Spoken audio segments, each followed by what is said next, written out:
सोना के सेट चाहिए, पटना में दूध गो फलहट चाहिए। एक 1 BHK, एक 2 BHK, एक में मैं रहूंगी और एक में जिम करूंगी। ओके जानो?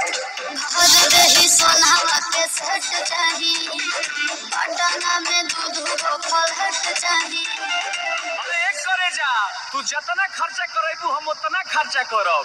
ओकरा खातिर हम भागल ना हई।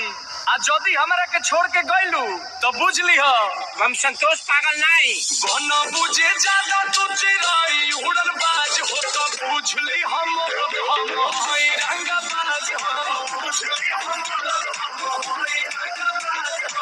तू जानत हुआ कि हम ग्रेड ए पढ़ले ही।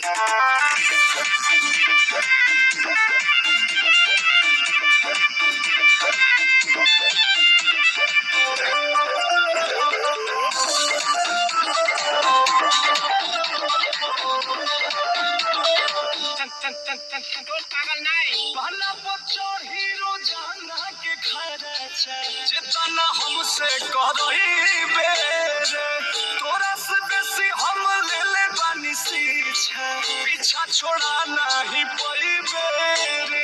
अच्छा के प्यार में हिसाब ना करो मोहन खराब ना करो बुझलो। अरे करे जा जितना तोहरा से रात में बात कइले बानी न उतना केहू औरी खाती जागल ना है। लेकिन जदी तू हमार दिल तुरलू तो बुझ लीह हम संतोष पागल नहीं। बन बुझे ज्यादा तू चिराई उड़न बाज हो तो बुझ ली हम हई रंगबाज हो बुझ ली हम हई रंगबाज। मारम ना एक फाटी एक भाषा ना बोलबा कोनो विषय में। हई रंगबाज हो हई रंगबाज हो।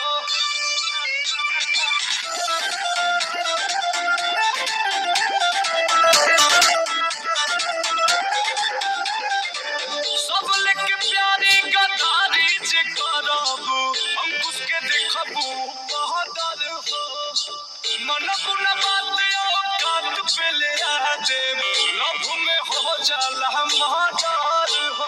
मारो ना एक फाइट में लगा लो किला तो झूठे इंग्लिश कहबा हो कहि के कुछ नाम करबा हो खाओ बनाओ तारो। अरे करे जा हम बरसी ना खाली गरजे वाला बादल ना होई।